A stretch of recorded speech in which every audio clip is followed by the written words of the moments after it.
स्वतंत्र विचारों पर प्रहार, इस्लाम की आलोचना के घातक परिणाम।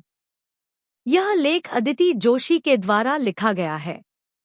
इस्लामी विश्वासों की आलोचना या प्रश्न उठाने वालों को अक्सर गंभीर परिणामों का सामना करना पड़ा है, जिसमें धमकियां, हिंसा, यहाँ तक कि हत्या भी शामिल है।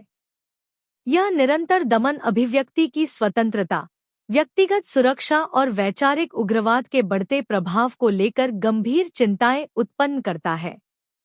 इस्लाम को अक्सर शांति का धर्म कहा जाता है, लेकिन इतिहास बार बार यह दिखाता है कि अपमान या असहमति के प्रति इसकी प्रतिक्रिया अक्सर हिंसा रही है।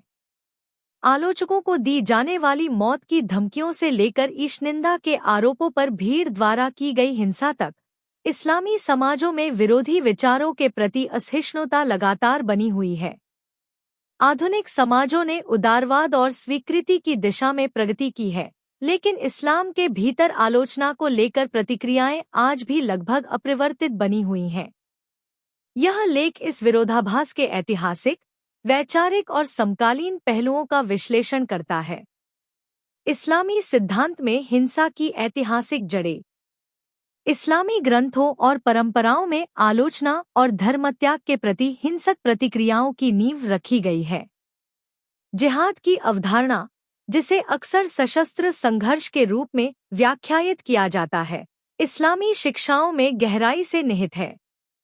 कुरान में कई आयतें पाई जाती हैं जो अनुयायियों को गैर मुसलमानों से लड़ने के लिए प्रेरित करती हैं।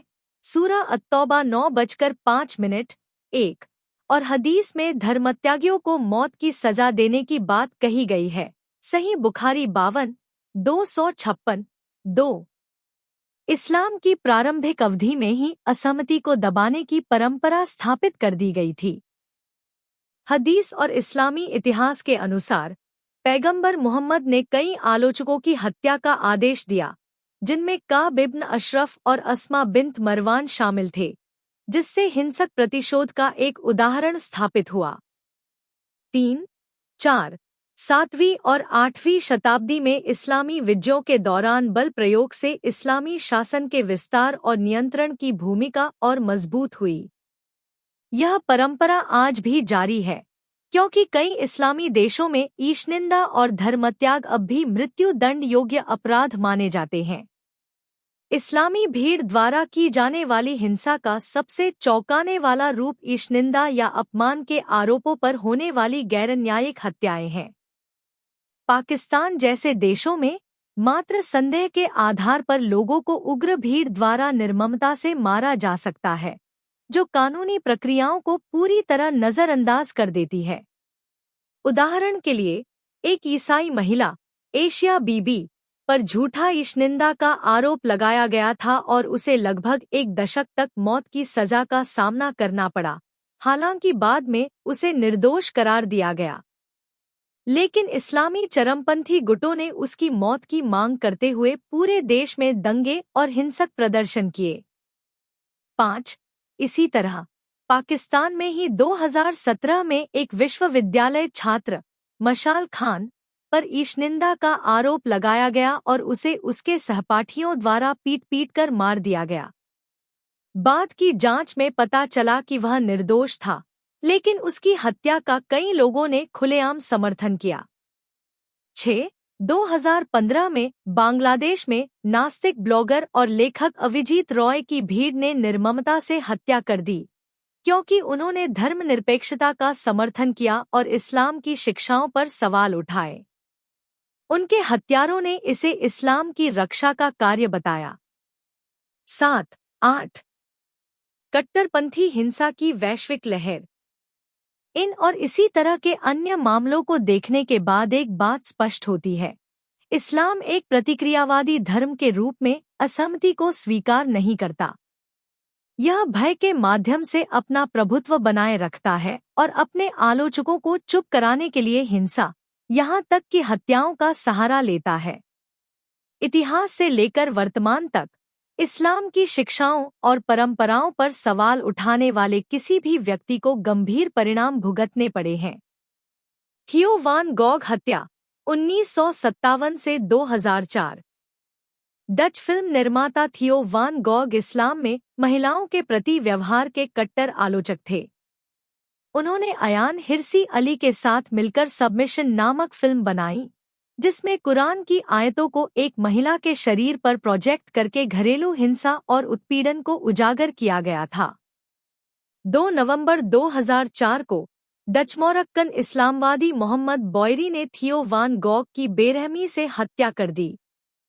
उसने वान गॉग को कई बार गोली मारी, उनका गला रेत दिया और उनकी छाती पर एक चाकू से एक नोट चिपका दिया, जिसमें इस्लाम की आलोचना करने के परिणामों की चेतावनी दी गई थी।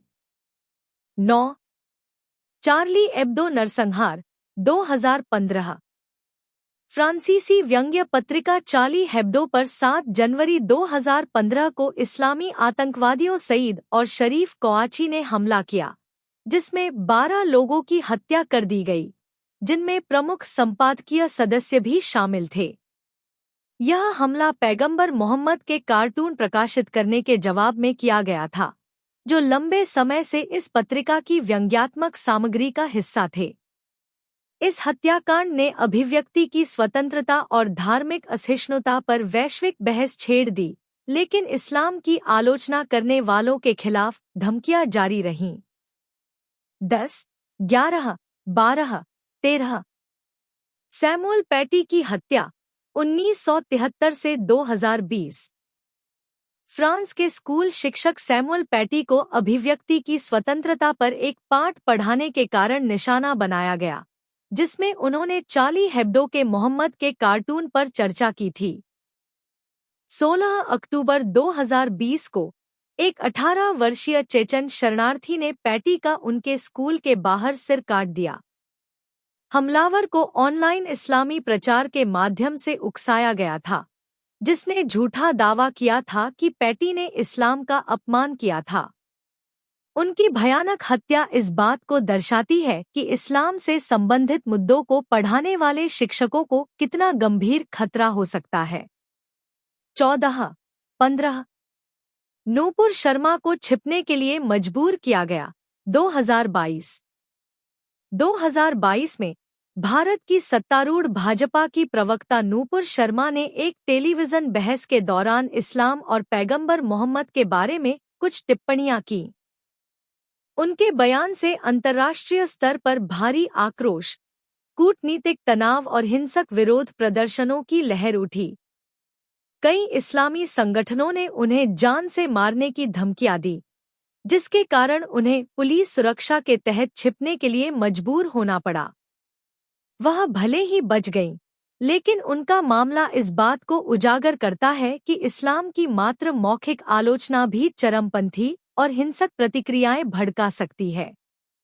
16 कन्हैया लाल की हत्या 1975 से 2022।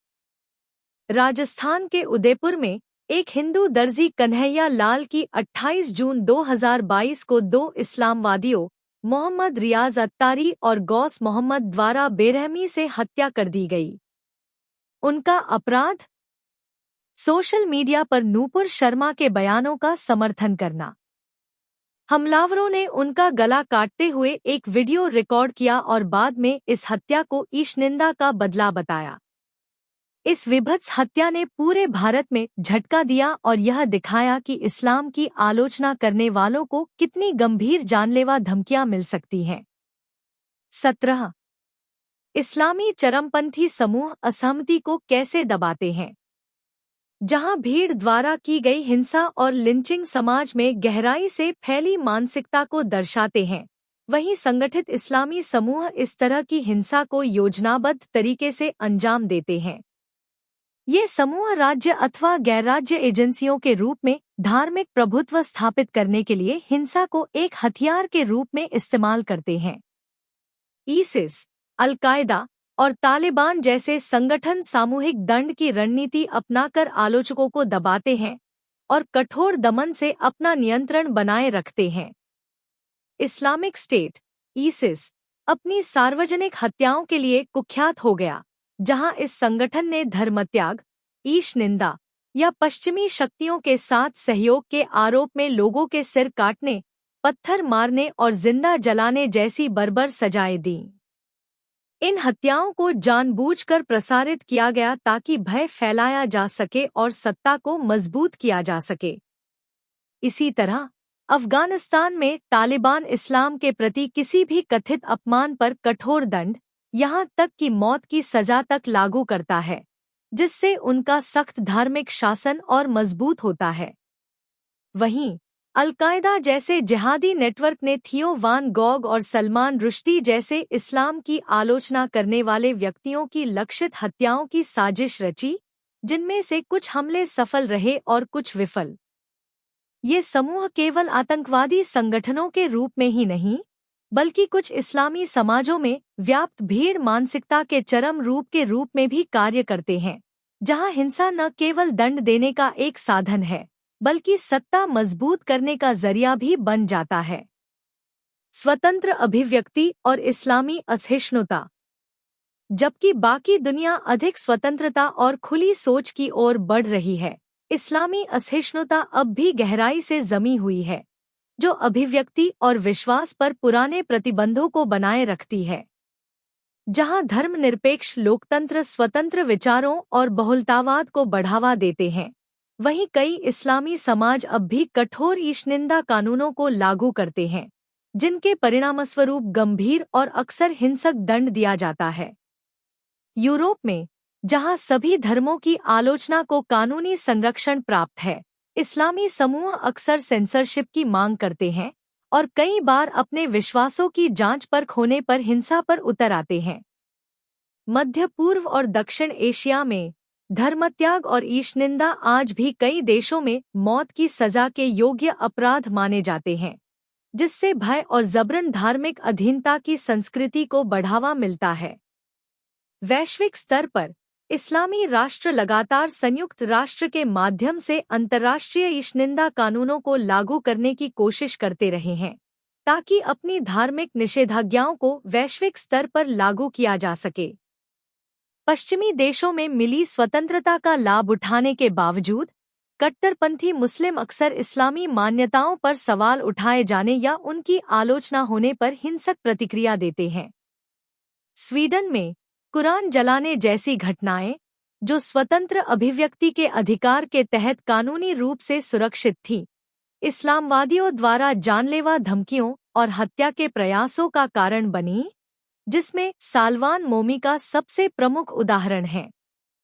वहीं ब्रिटेन में इस्लामोफोबिया कहलाने के डर से अधिकारियों ने मुस्लिम बहुल आपराधिक मामलों, विशेष रूप से बड़े पैमाने पर यौन शोषण से जुड़े मामलों की अनदेखी की, जिससे यह स्पष्ट हुआ कि इस्लामी असहिष्णुता कानून प्रवर्तन तक को दबाने में सक्षम है। 18 इसके अलावा फ्रांस और स्वीडन सहित कई यूरोपीय देशों में इस्लामी बस्तियों का विस्तार हुआ, जिन्हें अक्सर नो-गो जोन कहा जाता है, जहां धार्मिक समूह अपने स्वयं के नियम लागू कर रहे हैं, जिससे धर्मनिरपेक्ष प्रशासन की संप्रभुता को चुनौती दी जा रही है।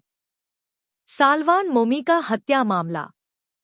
इस्लामी चरमपंथी गुट पश्चिमी देशों पर लगातार इस्लामी नियमों को अपनाने का दबाव बनाते रहे हैं, जिससे वे स्वतंत्रताएं कमजोर हो रही हैं, जिन्होंने इन शरणार्थियों और प्रवासियों को बसने और फलने फूलने का अवसर दिया था। हाल ही में इस्लामी कट्टरता के बढ़ते प्रभाव का सबसे बर्बर उदाहरण सालवान मोमिका की हत्या है। वह व्यक्ति जिसने कुरान जलाने का प्रदर्शन किया था और जिसे लाइव स्ट्रीम के दौरान गोली मार दी गई। सालवान मोमिका का जन्म 23 जून 1986 को इराक के काराकोश में हुआ था। वह जातीय रूप से असीरियन और सिरियक कैथोलिक थे, जिन्होंने सांप्रदायिक हिंसा के माहौल में अपना बचपन बिताया। उन्होंने राजनीति और मिलिशिया गतिविधियों में भाग लिया और मोसुल में असीरियन पैट्रियटिक पार्टी के मुख्यालय में सुरक्षा गार्ड के रूप में अपनी सेवाएं दी। 2012 में एक घातक कार दुर्घटना के कारण उन पर जेल की सजा हुई, जिसके बाद वह अपने गृहनगर से भाग गए। 2014 में जब ISIS ने शक्ति हासिल की, तो उन्होंने पॉपुलर मोबिलाइजेशन फोर्सेज (PMF) के तहत ईरान समर्थित इमाम अली ब्रिगेड से जुड़े spirit of God Jesus son of Mary battalion में शामिल होकर जिहादियों के खिलाफ लड़ाई लड़ी। 20 इसके बाद उन्होंने सिरियक डेमोक्रेटिक यूनियन और फाल्कन्स ऑफ द सिरियक फोर्सेज नामक मिलिशिया गुटों की स्थापना की, जो विवादित बेबीलोन ब्रिगेड से जुड़े थे। हालांकि आंतरिक विवादों और बढ़ते तनाव के कारण उन्हें 2017 में इराक छोड़ना पड़ा। 21 कुछ समय जर्मनी में रहने के बाद मोमिका ने 2018 में स्वीडन में शरण मांगी और 2021 में उन्हें अस्थायी निवास परमिट प्राप्त हुआ। उन्होंने कुरान जलाने के प्रदर्शन के कारण स्वीडन में एक अत्यधिक विवादास्पद व्यक्तित्व बना लिया। हालांकि उनके कार्य विवादास्पद थे, वे स्वीडन के अभिव्यक्ति की स्वतंत्रता के कानूनों के तहत कानूनी रूप से संरक्षित थे। उन्होंने बार बार प्रदर्शन किए, जिससे वैश्विक आक्रोश, राजनयिक तनाव और उनके जीवन के लिए गंभीर धमकियां बढ़ गईं। बावजूद इसके, वह अपने अभियान पर डटे रहे और यह तर्क दिया कि धार्मिक भावनाएं स्वतंत्र अभिव्यक्ति के अधिकार को सीमित नहीं कर सकतीं। 29 जनवरी 2025 को मोमिका को स्वीडन के सोडटेलिये में अपने घर से टिकटॉक पर लाइव स्ट्रीमिंग के दौरान गोली मारकर हत्या कर दी गई। यह घटना उनके कुरान जलाने वाले प्रदर्शनों से संबंधित अदालती फैसले से कुछ घंटे पहले हुई। स्वीडिश अधिकारियों ने इस हत्या के संबंध में 5 संदिग्धों को गिरफ्तार किया, लेकिन बाद में पर्याप्त साक्ष्य न होने के कारण उन्हें रिहा कर दिया गया। 23-24 प्रधानमंत्री ओलाफ क्रिस्टरसन ने संकेत दिया कि इस हत्या में विदेशी ताकतों का हाथ हो सकता है, जिससे यह सवाल उठता है कि क्या इस्लामी चरमपंथी समूहों, राज्य समर्थित तत्वों या वैचारिक विरोधियों ने उनकी हत्या को अंजाम दिया।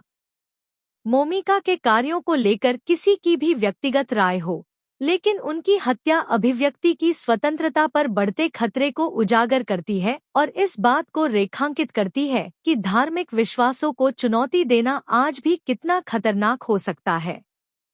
यह घटना कई गंभीर मुद्दों को सामने लाती है, जिनमें अभिव्यक्ति की स्वतंत्रता पर दोहरे मानदंड प्रमुख हैं। कुछ विचारधाराओं को कानूनी और सामाजिक सुरक्षा प्राप्त होती है, जबकि दूसरों को केवल उनकी आलोचना करने पर हिंसा का सामना करना पड़ता है।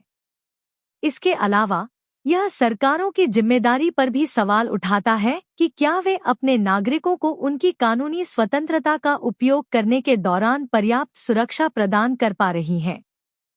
अंततः यह मामला दिखाता है कि यदि हिंसा को किसी भी विवादास्पद विचार के जवाब के रूप में स्वीकार कर लिया गया, तो मुक्त संवाद और वैचारिक स्वतंत्रता का आधार ही खतरे में पड़ जाएगा। दुनिया बदली, पर इस्लाम नहीं। आधुनिक दुनिया समावेशिता और मुक्त संवाद की ओर बढ़ रही है, लेकिन इस्लाम अब भी दमन, भय और हिंसा को नियंत्रण के मूल उपकरण के रूप में अपनाए हुए है। यहाँ तक कि स्वतंत्र समाजों में भी इस्लाम की आलोचना को हिंसक प्रतिक्रिया के डर से दबा दिया जाता है, जिससे स्वतंत्र अभिव्यक्ति पर ठंडा असर पड़ता है। ईरान, सऊदी अरब और पाकिस्तान जैसे देशों में राज्य द्वारा अनुमोदित असहिष्णुता अब भी बनी हुई है, जहां धर्मत्याग आज भी मृत्युदंड योग्य अपराध है। यह दर्शाता है कि संस्थागत क्रूरता इन राष्ट्रों की शासन प्रणाली में गहराई से समाहित है।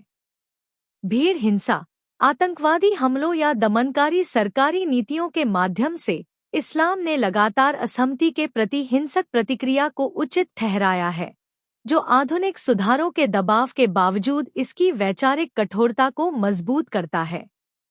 जहां अन्य धर्म सुधारों से गुजरे हैं और आधुनिक मूल्यों के अनुरूप ढल गए हैं, वहीं इस्लाम ने इस बदलाव का काफी हद तक विरोध किया है।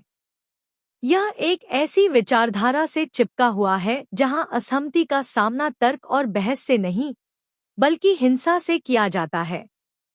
दुनिया के बढ़ते स्वीकृति और बहुलतावाद के बावजूद इस्लामिक प्रतिक्रिया आलोचना और कथित अपमान के प्रति लगभग अपरिवर्तित बनी हुई है। हिंसा, जान से मारने की धमकियां और भीड़ द्वारा प्रतिशोध आज भी असहमति के खिलाफ इस्लाम का प्राथमिक हथियार बने हुए हैं।